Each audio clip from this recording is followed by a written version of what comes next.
제사가 이제 하늘과 연결될 수 있는 수단인데 우선 이건 아까 지금 학습이 되셨죠? 생명이라고 하는 게 그런 통치법의 근거이고, 하늘은 덕 있는 사람을 알아본다는 거고요. 덕은 우리도 알아볼 수 있는데 어떻게 알아볼 수 있냐면 그 사람 행동을 보면 알 수 있거든요. 우리가 덕을 알 수 있는 거고 그 행동을 잘 보면 알 수 있다. 근데 그때 그 행동을 판단하는 게 뭡니까 할 때 그게 뭐예요? 얘는 누가 장악하고 있냐면 유교에서 장악하고, 그러니까 유교가 얘라고 하는 게 중요하다, 끌어나가는 분위기가 이런 얘기. 이거는 이제 좀 아시겠죠? 유교적 세계관과 불교적 세계관이라고 하는 게 다른 세계예요. 그러니까 유교에서는 깨달음이라는 걸 통해서 다른 차원의 무엇을 넘어가려고 하는 것도, 여기서 이제 인과관계라고 하는 게 고리가 되기 때문에 죽음의 문제를 처리할 때도 장치를 해서 떠들썩하게 장치하는 거예요. 근데 유교에서는 죽음이 어떻게 되나요? 하늘과 땅으로 다시 돌아가는 거잖아요. 그것은 나하고는 이별이에요. 그러니까 그 이별에 대해서 당연히 나는 슬퍼해야 되고, 그 다음에 하는 행위는 지금 이분이, 그러니까 흩어지기 시작한 이분이 잘 천지로 돌아가도록 내가 어떤 역할을 해야 돼요. 그게 이제 3년이다. 그 3년 사는 게 이제 그 기간 동안에 이제 다시 돌아간다, 이런 개념이거든요. 그런데 이제 거꾸로요. 3년이 지나고 나서 이분이 천지에 잘 돌아갔다면, 그럼 여기 이제 만약에 잘 못 들어가면 어떻게 돼요? 원혼이 된다고. 그러니까 응어리가 져서 뭔가 해결해야 될 숙제가 남은 혼이 되는 거예요. 귀신이라고 하면 원귀 뭐 이렇게 되잖아요. 그런 게 되는 거고, 돌아갔으면 3년 지나서 이제 잘 돌아갔으면 그 다음에 어떤 이제 일을 할 수 있냐면 그분하고 똑같은 길을 받고 있는 게 나잖아요. 나. 부모님의 길을 받았잖아요. 그 천지의 길을. 그래서 내가 부모님을 잘 노력하면 그 길을 다시 일로 모셔올 수 있어요. 그런데 그 기가 담겼던 채가 땅속으로 들어가 버렸잖아요. 그건 해체 같아요. 그래서 담을 수 있는 어떤 걸 준비하는 게 신주라고 하는 걸 준비해요. 근데 전 공자가 어떻게 했냐면 신주를 놓고, 그러니까 제사가 굉장히 중요한 거죠. 유교에서는 인간의 기본의 문제를 해결하는 거니까. 근데 공자는 어떤 말을 하냐면 사람 형상으로 그거를 만든 인간을 욕을 해요. 굉장히 심한 논리입니다. 입에 담을 수 없는, 그러니까 논에 어떻게 표현되어 있으면 저 용이 사람 모양이 있는 거예요. 저 용을 만든 인간은 대가 끊어져 버려요.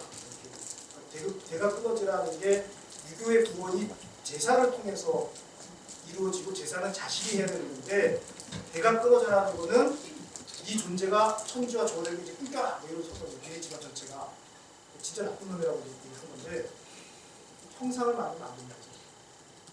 그것도 기독교랑 비슷한 거예요. 그래서 유교적 아이디어에서는 그냥 그 이름만 써요. 그러니까 글자가 되게 중요하고 글자에 어떤 의미를 담을까 하는 게 큰 숙제가 되고요. 그래서 유교적 어떤 그 하늘과의 조화를 시작한 첫 번째 단계가 정명, 이름을 바로 하는 거예요. 그래서 여러분 이름들이 다 뜻이 담겨지는 거예요. 유교적 장명법에. 어쨌든 그런 겁니다. 계속 가볼까요?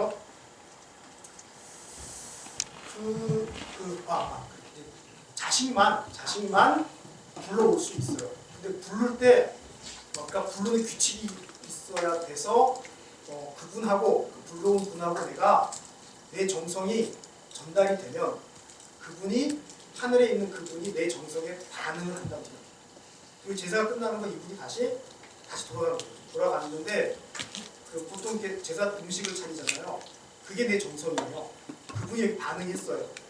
그래서 이 반응한 이것을 내가 먹어요. 음복이라고 하는데, 음복을 하면 하늘의 기가 나하고 들어와서 나하고 하나가 된 상태가 돼요. 그래서 내가 내 스스로 천지의 이 질서 속에 내가 들어간노라라고 하는 게 제사입니다. 그러면 이제 제사를 어떻게 정성을 담아내고 할 거냐, 하는 게 이제 유교에서 큰 숙제입니다. 그런데 전제가 하나 있어요. 공자님이 제사를 되게 중시해서 어떤 나라에 가서 제사를 이제 해주는데 들어가서 여기서 어떻게 해요? 그 다음은 어떻게 해요? 계속 물었어요. 그 다음에 뭡니까? 그러니까 그걸 보고 있다가 어떤 인간이 욕을 했어요. 저 자식은 얘를 잘한다 그러니 처음부터 다 물어보다가 저기 얘를 잘하냐? 욕을 했어요. 제자가 그걸 들었어요. 거기서 뭐라고 반박을 못해요. 자기가 봐도 이상하거든요. 그래서 나중에 제자들하고 모였을 때 물어봐요. 선생님, 제가 거기 그 예담당하는 관리가 선생님 욕했어요. 오늘 할 때. 그랬더니 공자가 딱 한마디 들어요. 이게 얘야. 이게 얘야.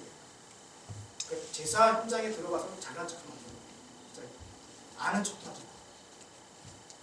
내가 얼마나 수동적이고 내가 얼마나 무식하고 내가 얼마나 못난 건지를 확인하고 드러내는 게 얘다 이렇게 생각합니다. 유교에 깔린 정신이 그거예요. 이게 이제 국가 차원에 가면 어떻게 되나요? 뭐 이런 거거든요. 지금 이거는 이해가 됐을 테고요. 얘를 어떻게 만드냐가 되게 중요하잖아요. 행동을 보여주는 건데 우리나라는 조선은 친왕 등급을 선택하는데 이건 뭐 자세히 설명 못드리니까 한 가지만 딱 드리면 중국의 통일 왕조가 들어섰고 우리나라에 지배적 왕조가 있을 때 항상 전쟁했어요. 중국의 통일 왕조. 그리고 그 전쟁의 결과는 한국의 지배적 왕조의 멸망이 났어요. 예외 없어요. 그런데 중국의 통일 왕조가 들어서고 한반도에 딱 하나의 왕조가 있는 상태에서 끝까지 전쟁만 한 유일한 경험이 조선하고 명나라 관계예요. 근데 그때 이제 관계를 맺을 때 중국은 이제 황제국, 천명을 받은 황제국을 주장하고 그러면 이제 우리도 천명을 받은 황제국이다. 그러면 해 아래 태양은 두 개의 힘이 없으니까 이제 누가 천명을 받았는지 재봐야 될 거잖아요. 전쟁에서 이제 깨져야 되는데 조선이 황제국을 자청하지 않고요. 황제의 친아들이나 형제들이 갖는 지위인 친왕을 요청했어요. 친왕은 아닌데 친왕을 요청했어요. 그래서 명이 여러 가지 정치적 갈등을 하다가 친왕으로서 조선을 대하겠노라. 명도 인정을 해주고 우리도 친왕이면 너네랑 전쟁하지 않겠노라 해서 서로 요구의 타협점을 찾아서 친왕이라고 하는 관계가 형성이 돼요. 그래서 명나라의 국제 관계에서 적대국은 따로 표현되고 있고요. 그 명나라 국가 체제에서 그 적대국이 아닌 나라 중에 서열 1번인 나라가 조선입니다. 일본이 서열 3위쯤 됩니다. 나머지는 적대국이에요. 그러니까 그 명의 국제관계를 이해하는 방식이에요. 그러니까 나랑 전쟁을 하지 않고 공존할 수 있는 나라 중에 가장 국가다운 국가는 조선이에요.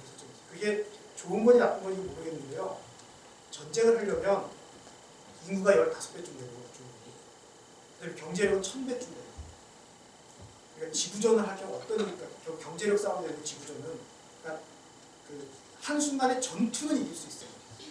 간단한 전쟁은 이길 수 있는데 진짜 국가 간의 명운을 거는 싸움을 하는 경제력이 될 건데 했다면 어떻게 됐을까? 그러면 여러분은 이제 중국말을 공부하는 피곤한 일이 없을지도 모르죠. 나의 네이티브는 중국어입니다. 그래서 중국 인구에 우리 한 7천만쯤 더해졌을 거예요. 결국은 조선시대 사람들이 어떤 선택을 해서 아직까지 조선말을 쓰고 있어요. 역사가 독자적으로 해서 중국하고 우리가 서로 네 역사니 내 역사니 싸우는 나라가 되고요. 중국 주변에 그 괴롭혔던 민족하고 나라가 되게 많습니다. 몽골, 거란, 여진 등등등 되게 많은데요. 몽골은 지금 아직 위축된 나라고 나머지는 다 중국이 흡수됐고요. 주변에서 국경을 맞대면서 악랄하게 버틴 두 나라가 우리랑 베트남입니다. 특이한 나라예요. 근데 베트남은 20세기에 프랑스의 외인 부대를 전멸시키고 헬기 타고 전쟁하는 미군하고 땅굴 파가지고 싸워서 앉은 나라. 그러니까 프랑스 군대와 미국 군대를 물리친 나라예요. 되게 특이한 나라. 근데 그 나라가 저희가 이제 정치적이나 군사적으로 이제 자주성이 약하기 때문에 국제사회에서 약점이 있는데 그 부분에 정말 자신 있는 나라가 이제 쿠바하고 베트남일 텐데 베트남이 우리를 경제 발전의 모델로 삼고 있어요. 우리도 되게 신기한 나라. 근데 베트남이 누구니까? 되게 특이한 어떤 문제입니다. 국가례라고 하는 걸 이제 쭉쭉 만들어 갔다는 거고 국가례 되게 이제 어렵게 만드는 거, 그 어렵다는 걸 보여드리려고 갖고 왔어요. 이것도 고려 때 거, 조선 때 건데 지금 잘 보시면 풍문레오가 중등급의 어떤 제사로 되어 있잖아요. 그리고 여기 이게 하늘 제사거든요. 하늘 제사가 없어졌어요. 여기 보고 요 풍문레오 하는 건 풍사, 운사, 뇌사 여기 있던 것들이 여기로 올라왔어요. 이건 어떤 거냐면 하늘과 땅, 그러니까 지금 천명을 받은 사람들은 하늘과 교통해야 되니까 하늘에 대한 제사, 땅에 대한 제사를 해서 전체 인류가 천지와 교류할 수 있도록 그 역할을 하는 게 황제예요. 근데 우리 황제를 자처하지 않았으니까 하늘 제사, 땅 제사 할 수 없다. 보편적인 하늘과 보편적인 땅에 대한 제사 할 수 없고 다른 뭘 할 수 있냐면 내가 천명을 받은 이 땅에 대한 제사는 할 수 있겠다 해서 사직이 됩니다. 내가 통치하는 땅. 그리고 그 내가 통치하는 땅에서의 인간이 주인입니다. 그러니까 이 땅에서 인간 전체를 대표해요. 왜 왕의 이제 조상들을 제사 드리고 모시는 곳인데 그게 왜 이 땅의 인간을 대표합니까? 그러면 그 인간이 이 땅에서 천명을 받는 사람이기 때문에 그렇다는 거예요. 하늘이 얘한테 명을 줬고 그러니 얘를 통해서 우리가 이 지역의 천지와 소통할 수 있을 거다 이런 생각이 있다는 겁니다. 한 가지 이제 얘기를 하고 넘어가는 거고요. 이게 빈전이 죽으면 빈소가 차려집니다. 5개월 동안 차린다고 해요. 5개월 동안 무덤을 만들어요. 그래서 여기 모셨던 시신을 무덤으로 가서 무덤에 매장을 합니다. 그리고 무덤에 매장한 데서 이제부터는 혼백을 모실 수 있는 어떤 장치가 있어야 될 거잖아요. 그걸 이제 그 신주라 그러는데 이때는 당장 신주는 아니고 우주를 만들어서 혼전에 가져와요. 이거 다시 궁궐로 가져오고 궁궐에 있다가 다시 궁궐로 와요. 그래서 왕릉하고 혼전을 동시에 운영합니다. 여기 뭔가 한다는 거죠. 그리고 나서 이제 27개월, 만 3년이 되면 이 혼전에 있던 것을 종묘로 모시게 돼요. 그런데 조선은 이 종묘 말고 원묘라는 걸 또 만들어서 모시고요. 그 다음에 이제 왕릉도 이제 3년이 다 됐으니까 이제 완전히 자기가 돌아간 걸로 봐서 이때 요 종묘로 온 그 시점부터는 왕릉에서도 그러니까 정식 기쁜 제사를 드립니다. 그러니까 여기까지 흉한 거고요. 여기서부터 기쁜 거예요. 그러니까 왜 흉하냐면 지금 인간이었던 존재가 천지로 돌아가는 요 중간 단계라고 하는 거는 조심해야 될 곳이에요. 그래서 흉내고요. 이제 이쪽 완전히 갔으면 이젠 천지와 완전히 조화가 된 상태가 됐고 나하고도 커뮤니케이션해서 내가 천지와 조화할 수 있는 매개체가 되기 때문에 이건 기쁜 일입니다. 그런데 여기서 그 왕의 흉내를 이렇게 27개월 동안 실천한 첫 번째 임금이 세종이고요. 세종이 그렇게 하는 게 전 세계에서 처음입니다. 국왕이 그렇게. 왜 그러냐면 국가에서 왕이 비어 있으면 안 되잖아요. 비정상적되시면 안 되기 때문에 보통 사람은 3년 상을 하지만 왕의 경우는 3년 상이 아니라 3일 상을 합니다. 3일에 끝내요. 왜냐하면 그 공백기를 짧게 하기 위해서. 3일로 도저히 안 되겠다 그러면 얼마큼 하냐면 27일 동안 합니다. 그러니까 27개월이라고 하는 건 뭐냐면 만 2년이 되는 게 25개월째고요. 그 25개월이 되면 이제 완전히 이제 저쪽 귀신으로 가고 나도 이제 저 흉내를 끝내야 돼요. 흉내를 끝내야 되는데 그냥 바로 끝내는 건 마음이 미안해요. 그래서 3개월을 더 가요. 3개월이면 천도가 바뀌잖아요. 봄여름과 겨울 3개월 단위로 바뀌니까 그래서 27개월이면 다 끝내는 거예요. 요걸 흉내내서 27일로 줄여 들어와요. 한다는 거예요. 그런데 내가 황제예요. 황제 입장에서 내가 죽으면 내 아들놈이 3일에 끝내거나 길어봤자 27일이잖아요. 그럼 내 무덤은 어떻게 해요? 나 들어가야 되는 거예요. 그래서 대부분의 통치자들은 중국도 그렇고 다른 나라도 마찬가지고 죽은 다음에 들어갈 공간을 만드는데 보통 자기의 치세기가 내내 그 짓을 합니다. 지금 우리가 명나라, 조선이 명나라랑 비교되니까 명나라 황제릉 중에 내부 구조를 공개하고 있는 거는 만력제권 딱 하나입니다. 발굴하는 50년 걸리거든요. 그러니까 비밀기만 뚫고 입구를 제대로 찾아내서 들어가는 50년 발굴이나 지금 그래서 여러분이 국경에 가서 명 황제릉을 찾아가면 만력제 능을 들어가고 있었어요. 딱 하나 발굴되는데요. 지하 3층 구조입니다. 그러니까 그 땅 속에 경복궁 같은 게 들어가 있어요. 완전 정말 석종으로 되어 있습니다. 그 몇십 년 만들어서 짐작되시죠? 그런 거를 땅 속에 만들었는데 그 위에 무지막지하게 덮어가지고요. 여기 분명히 무덤이 있는 게 맞는데 입구를 찾아 들어가는데 20년 정도 걸렸어요. 그리고 손상하지 않고 열어 들어가는 30년 정도 찾다가 비밀기관에 걸려 죽은 인간도 여기 있어요. 피라미드만 그런 게 아니죠. 심지어 진시황릉은 어떻게 발견됐냐면요. 지질 조사하다가 여기 산이 있으면 안 되는 곳이 아무리 봐도 그래서 이 산이 매우 특이한 산이라고 조사해봤더니 인공산이거든요.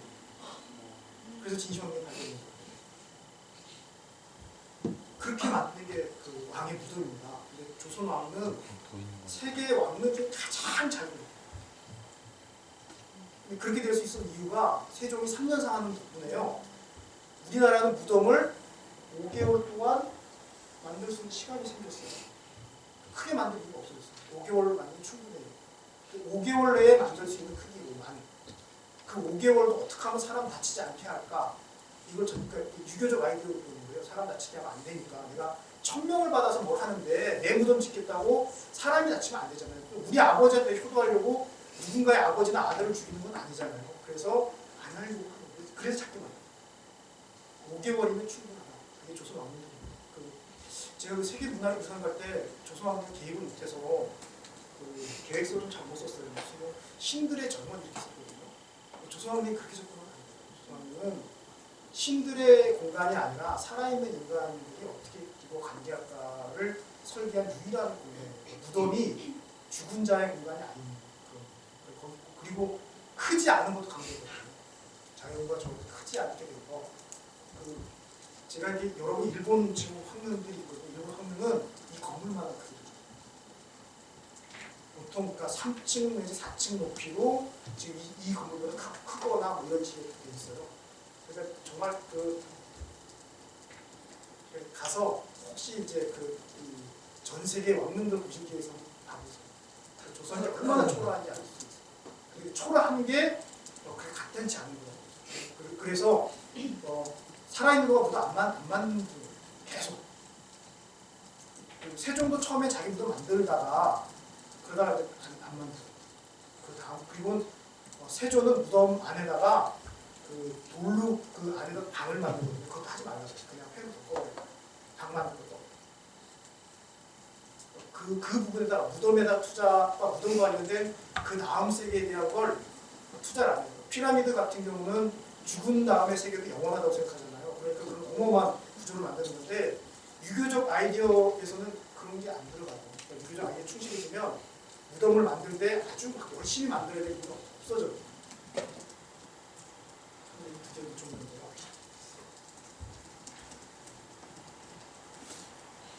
이 무덤입니다. 무덤이 왜 이제 표준은 아니고 이게 부부가 있는 무덤이고요.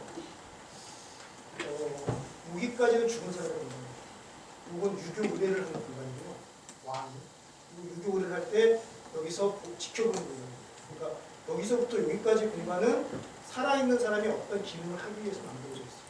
그러니까 이 무덤의 전체 영역을 보면 죽음과 산자의 공간이 여기서 이제 섞여지고 그렇게 설계되어 있어요.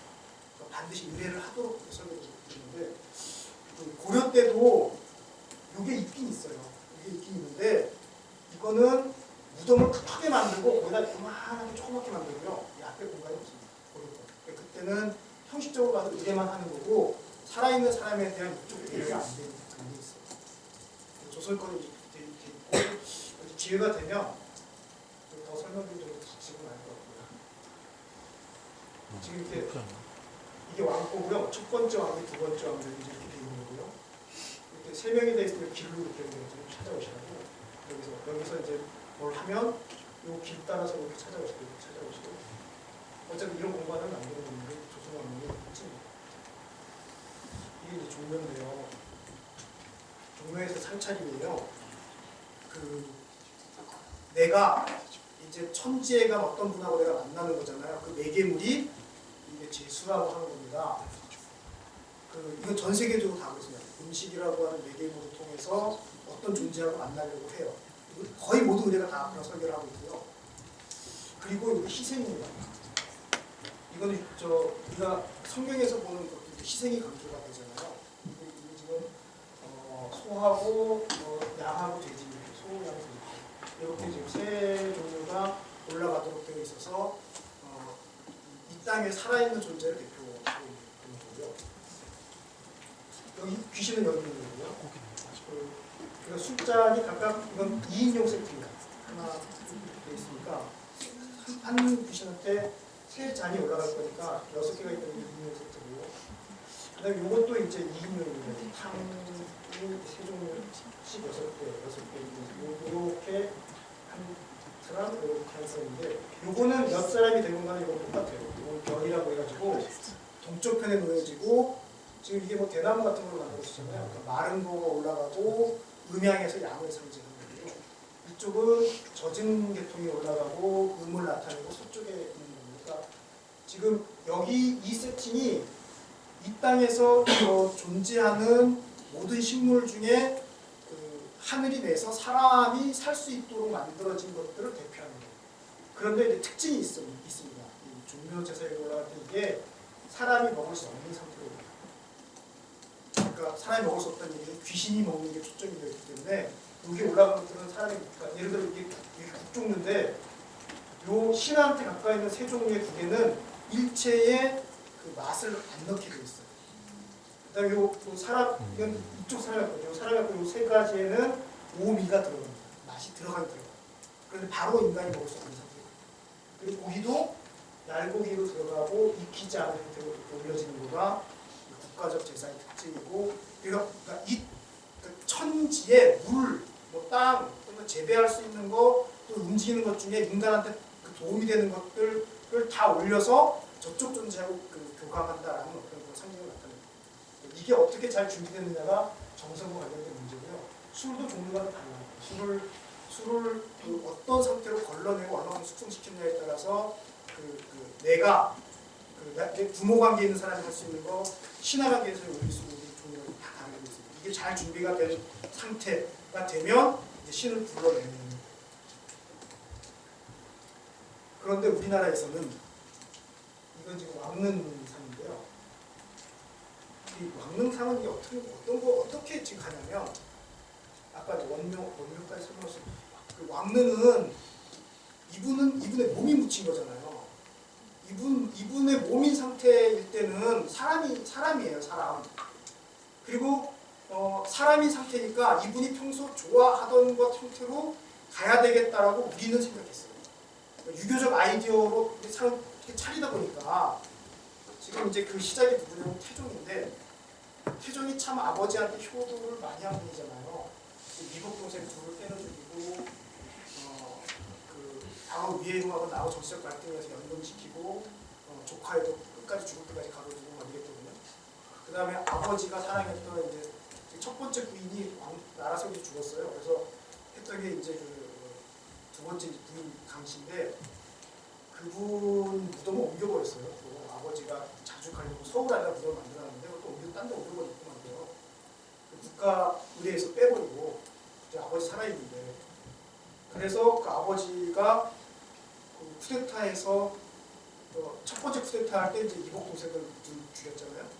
그래서 물러났다가 도저히 못 참겠으니까 붙었어요, 아들하고. 졌어요. 이성계가 평생 전쟁에서 한 번도 안 졌는데 자기 아들하고 싸웠어요. 평생은 민폐거든요. 그래서 이제 그 아버지의 수족 같은 신을 다 또 죽여버렸거든요. 그래서 그리고 이제 아버지가 돌아가셨어요.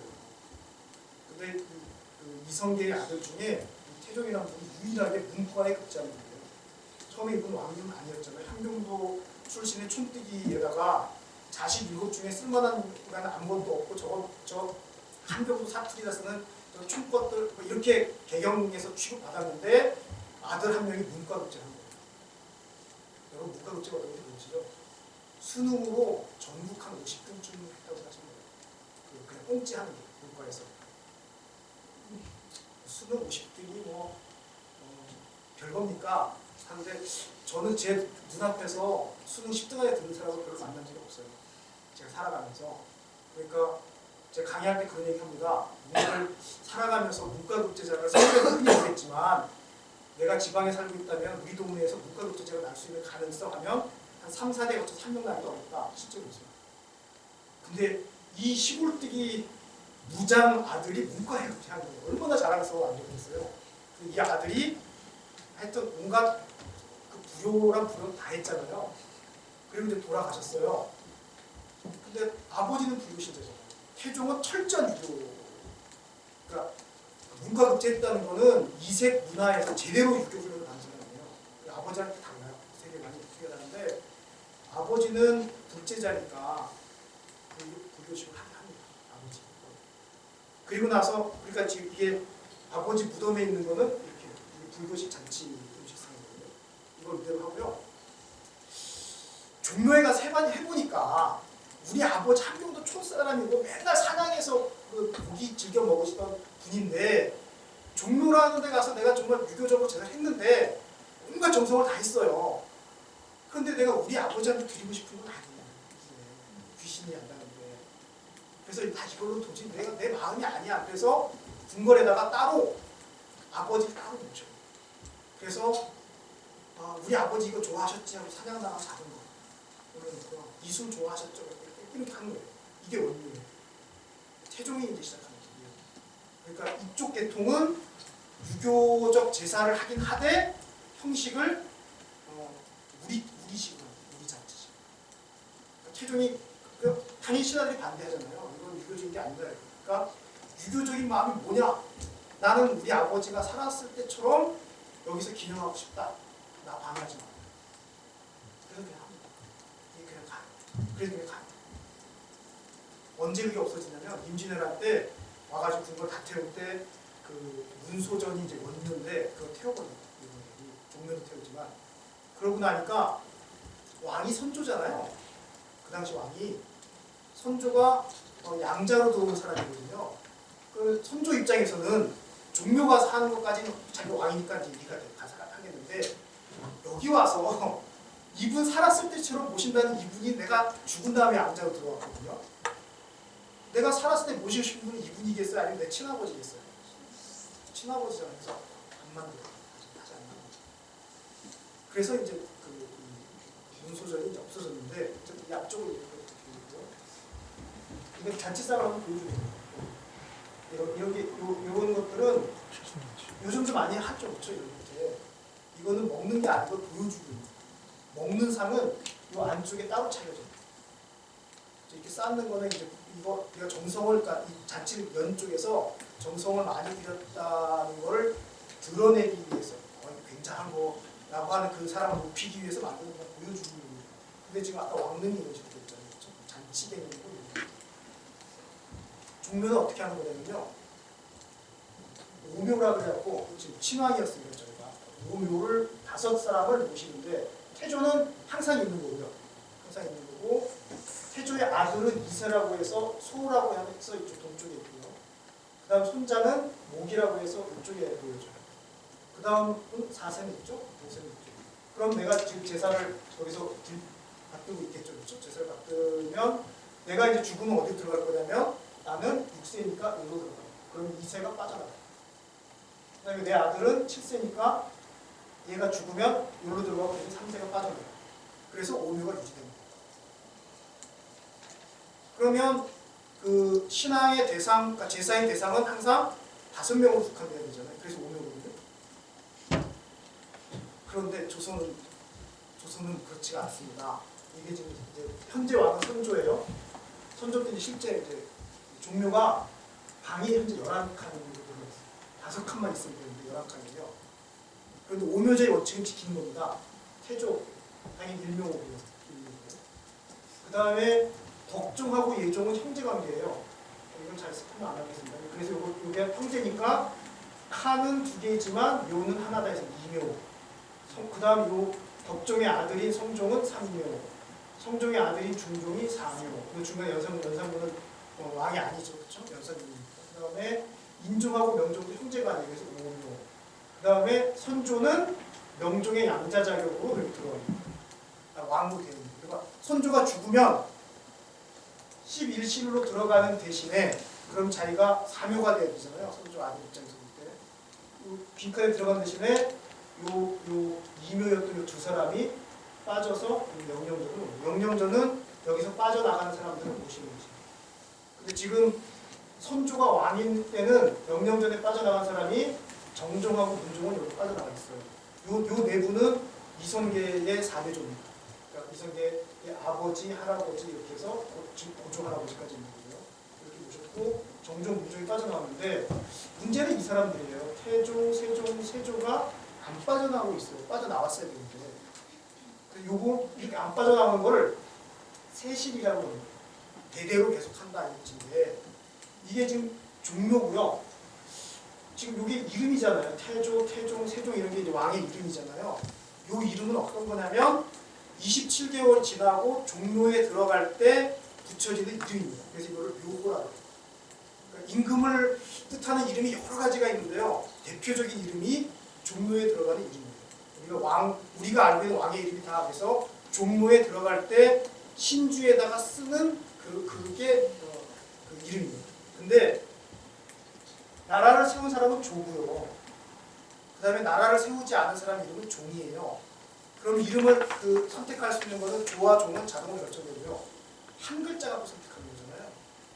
나라를 보통 세운 사람은 태조거나 고조입니다. 근데 고조가 되려면 오래 살기도 해요. 그래야 고조가 되는 거고요. 나라를 세워서 그러니까 대부분의 개국조는 다 태조라는 이름을 가지고 있어요. 그러면 나머지는 다 종이어야 되는데 조선은 종이 아니어서 있고요. 한 글자 갖고 그 사람을 표현하는데 어떤 이름이 제일 좋을까요? 어떤 게 가장 다 뜻이 있는 거예요. 은혜 해자 사람 이름을 많이 쓰잖아요. 해자 쓰면은 정말 나쁜 뜻입니다. 거의 막 인간 쓰레기에 가까운 인물이었어요 하는 뜻이 은혜로운 인물이에요. 해종. 조선은 해종 없습니다. 고려 때는 해종이 있습니다. 고려 2개월 해종인데요. 그 해종은 그 나라 그 사람의 출생 기록이 어떻게 되어 있냐면 태조 왕건이 왕이 되기 전에 후백제의 배후 지역인 나주를 쳐들어가요. 금성이라는 곳인데요. 그래서 나주를 점령했어요. 전라남도 나주를 점령했어요. 지금 궁예 밑에 있는 중이고요. 20세 장군이 쳐들어가서 나주를 점령하고 거기다가 궁예 군대에 주선진을 만들어요. 그리고 거기에 있는 이제 촌장이 오씨인데 보니까 20대 이 젊은이가 전도가 유망해 보이는 거예요. 그래서 자기 딸을 집어넣어요. 그래서 잠자리 했어요. 그런데 왕건이 가만 보니까 나주 지역을 내가 장악할지 자신이 없잖아요. 전라남도인데 그 앞에 누가 있냐면 후백제라고 하는 견훤이라고 하는 정말 강한 그 나라가 좀 세워져 있거든요. 지금 배후를 지금 쳐들어온 거예요. 그러니까 여기서 내 자식이 나면 안 될 것 같아서 피임을 했어요. 자동 피임을. 그러니까 이제 성경에 나온 오난이 했던 거 있잖아요. 그거 똑같은 짓을 했어요. 그런데 그 여자분이 나는 이분의 자식을 꼭 낳아야 되겠다고 해서 그 돗자리에다가 사정한 거를 다시 쓸어 넣었다는 거예요. 자기 몸속으로. 그래서 태어난 게 해종입니다. 고려사에 그렇게 써 있습니다. 그런데 더 이제 황당한 건 돗자리에 뿌렸던 거를 이렇게 쓸어 담아서 놨기 때문에 여기에 돗자리 자국이 있고요. 이게 정사의 기록입니다. 그러니까 이 왕을 굉장히 격화시킨 거죠. 출생부터 이거 정상적인 왕이 아니야. 이래서 3대 왕이 내가 정상적인 그 태조가 원했던 자식이야 라고 쓰면서 그걸 또 뭉개버린 거예요. 자기 이복 형이죠. 그렇게 뭉개버려서 이제 3대 왕 나온 거고 그 3대 왕 정종, 4대 왕 강종 이런 것들이 그 이복 형이었던 해종이라는 사람을 완전히 정말 뭉개버리고 그 측근에 있던 사람들 다 죽여버려요. 그래서 해종이 그런 거. 조선이 그런 사람 없으니까 이제 해자가 없고요. 누가 좀 나쁠까 그러면 숙종은 좀 나쁜 뜻이. 숙자가 엄숙하다는 거잖아요. 사람을 죽였다 이런 뉘앙스가 있어요. 물론 그 이름을 지을 때는 막 좋게 썼지만 그 당시 이제 서인이 집권하고 있었는데요. 숙종이 그 왕권을 강화시킨 왕이에요. 왕의 권위를 아주 강화시킨 왕인데 그때 이제 반대편에 서 있던 아주 훌륭한 신하가 송시열이라는 사람입니다. 우리나라의 송자라고 불릴 수 있는 유일한 사람이 송시열인데 송시열이 여러 가지로 반대를 해서 결국 귀향을 가. 그래서 70대 노인네를 숙종이 죽이겠다고 사약을 해요. 나중에 70이 넘었어요. 그래서 사약을 내리는데 숙종이 뭘 걱정했냐면 혹시 사약 안 먹고 죽을까봐 미리 보냈어요. 신하. 그래서 끌고 말 타고 뛰어 올라가요. 그래서 반드시 약 먹여서 죽여요. 그런데 송시열은 왕이 사약 내렸다니까 어떻게 또 생각하냐면 저 약 못 먹고 죽을까 봐 건강이 안 좋아서 진짜 말을 달려서 올라갑니다. 그리고 약도 달려서 내려오고 드디어 만나가지고 약 먹고 죽였어요. 70대 중반쯤 되는 건데 그 당시 70이 엄청나게 오래 살거든요. 그렇게 해서 약을 먹여서 죽였어요. 그래서 좀 살벌하죠, 그렇죠? 살벌 안 하는. 그 송시열도 엄청 고집입니다. 반드시 안 먹고 죽겠다고 골골거리면서 죽을까봐 걱정합니다. 약을 꼭 먹어야 되는데 그렇게 해서 숙종이고요. 누가 제일 좋을까요? 그러면 세자입니다. 세자가 왜 좋으냐면 세자는 이었다는 뜻입니다. 내가 종이잖아요. 조가 아니고 종이잖아요. 이어받은 왕이거든요. 내가 이어받은 군주로서 잘 이어갔다라는 뜻이 가장 좋은 글자예요. 잘나게 빛나게 했다는 뜻이 아니라 잘 이어갔다. 그래서 천명이 잘 이어지거든요. 세조는요, 그러면 좀 웃기는 왕인 거죠. 세면 세지 왜 조는 왜 붙어요? 그분은 처음부터 조로 붙었고 나머지 조 붙은 분들은 한참 뒤에 그거를 종을 조로 바꾼 거예요. 선조도 선종이었다가 나중에 조로 바꾼 거고요. 영조도 영종이었다 바꾼 거고 정조도 정종이었다가 대한제국으로 바꾼 거예요. 나중에 바꾼 거고 원래 이름은 다 조였어요. 세조만 조였어요. 자기가 쿠데타도 하고 이끼도 잘 이었는 거 이렇게 선언을 한 건데 물론 본인이 그런 건 아니고요. 신하들이 그 질문을 합니다. 근데 여기 얘기를 조금 더 할 수 있을지 모르겠는데 여기가 영종이 나이가 어려요. 이 사람이 8개월밖에 왕을 못하거든요. 이 사람이 하면서 그 문정왕과 수렴청정을 하고 문정왕을 부르신 거예요. 근데 이제 유교가 한참 내려왔잖아요. 내려와서 근데 문정왕은 독실한 불교 신자여서 불교적 가르침으로 그 나라에 덕을 끼치고 싶어 했어요. 그래갖고 정권을 잡자마자 사화를 일으켜서 한 100명 좀 죽이고요. 매년 100명 이상 죽였어요. 왜냐면 유교적 신하들이 말을 안 들으니까 말을 안 듣다 죽여버렸어요. 죽은 놈을 조용할 거고 한 놈을 죽이면 연놈이 경계를 할 거니까 경계의 뜻을 한 10년 동안 계속 죽여서 보여준 다음에 지금 불교 재산을 국가에 다 뺏었거든요. 근데 불교가 이제 재산이 있어야 뭘 일을 할 수 있으니까 불교가 옛날 사찰들을 한 400군데를 지정한 다음에 옛날 재산을 찾아도 좋다라는 생각을 해요. 그리고 옛날 재산을 찾겠죠. 그렇죠? 한 100년쯤 지나서 재산 찾겠다고 나섰는데 땅을 차지하고 있던 사람들이 뺏겨야 되는 거잖아요. 여기도 뺏겨야 되고. 그러니까 기분이 안 좋았겠죠. 그래서 소송을 해요. 원래 내 거예요. 소송을 하는데 그때 소송을 못하게 막아야 되니까 내수사라고 하는 그 내시들이 중심이 돼요. 내시 중심을 지는 거예요. 그거를 이제 명령을 낼 수 있는 기관으로 만들어요. 그래서 내수사가 명령을 쭉 내려서 가면 재판을 못해요. 그러다가 문정화가 죽었어요. 어땠을까요? 나라에서 백성들이 참 훌륭한 여왕이었다 이렇게 생각했을까요? 내 땅 뺏겼는데 다시 난리가 나고 불격장 가서 때려 부수고 당장 그때 그 리더의 역할을 보호하는 사람은 제주도 가는데 맞아주고 수령이 패주고 진짜 패주고 그리고 갈 때 계속 돌을 팔고 돌아가시자마자 그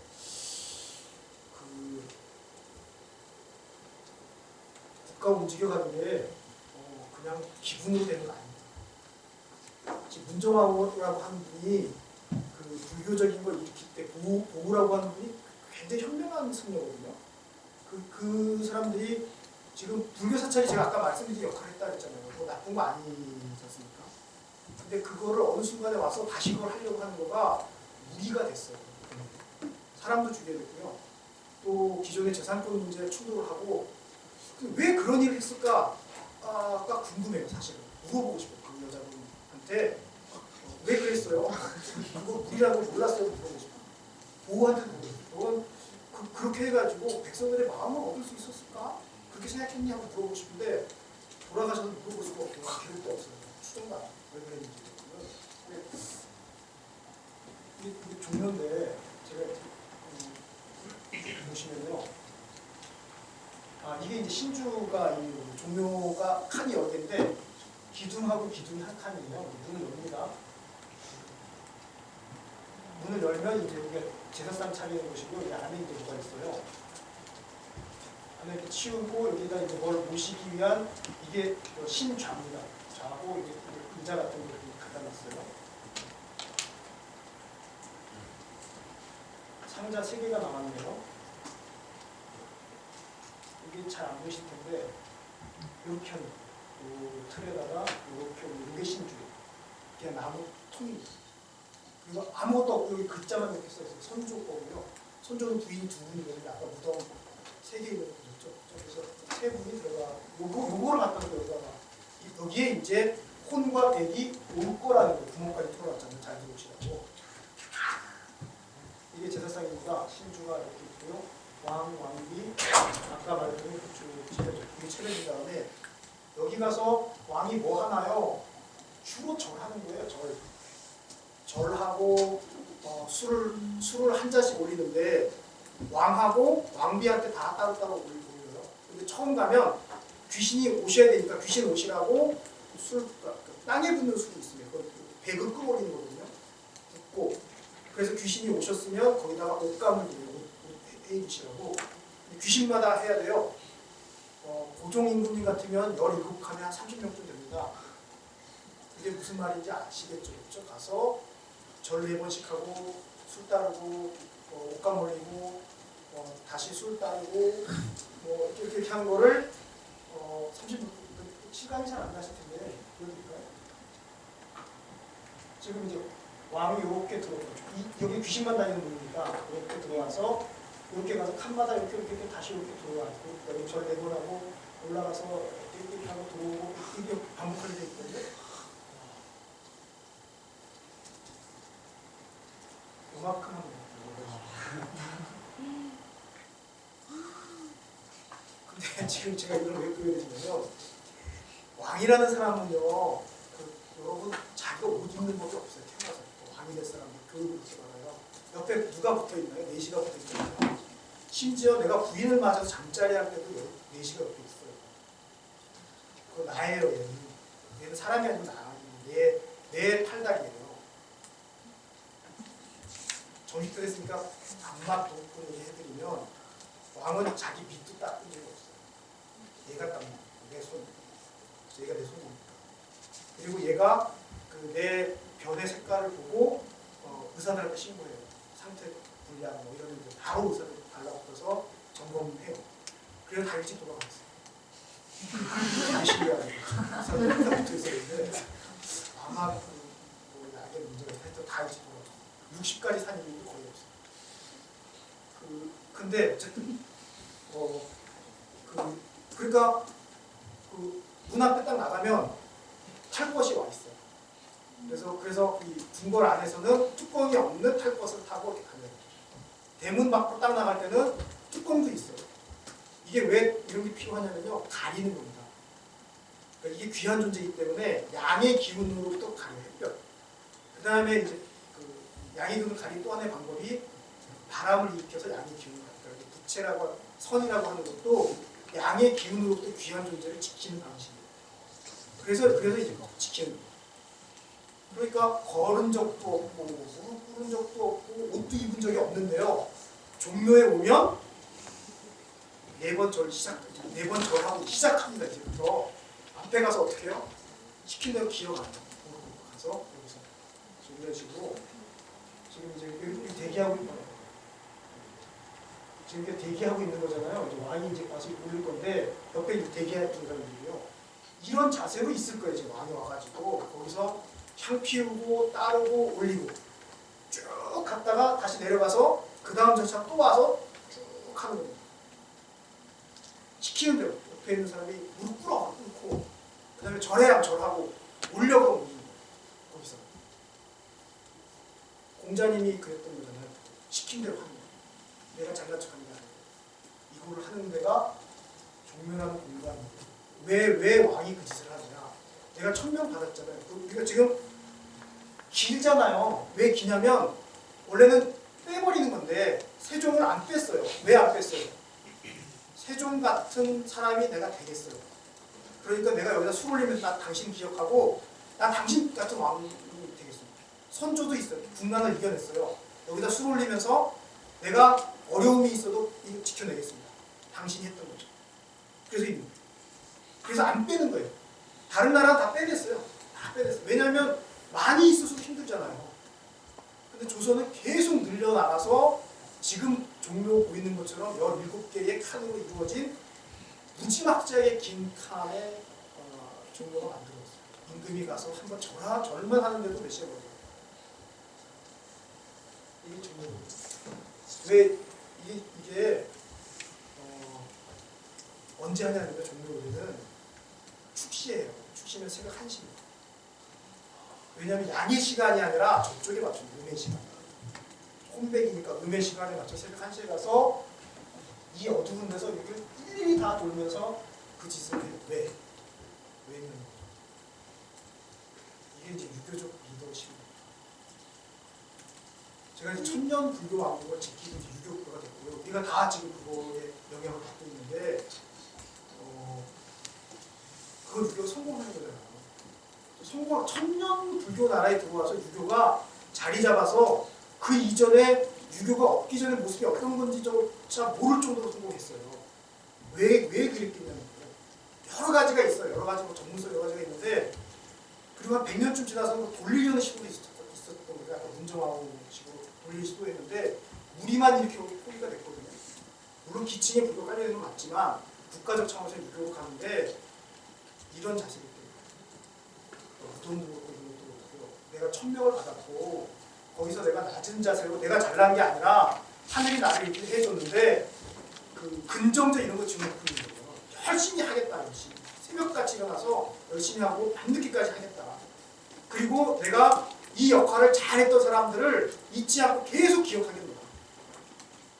근데 잘난 척하는 게 아니라 기어다니는 거죠. 몇 시간 동안 기어다니는 거죠.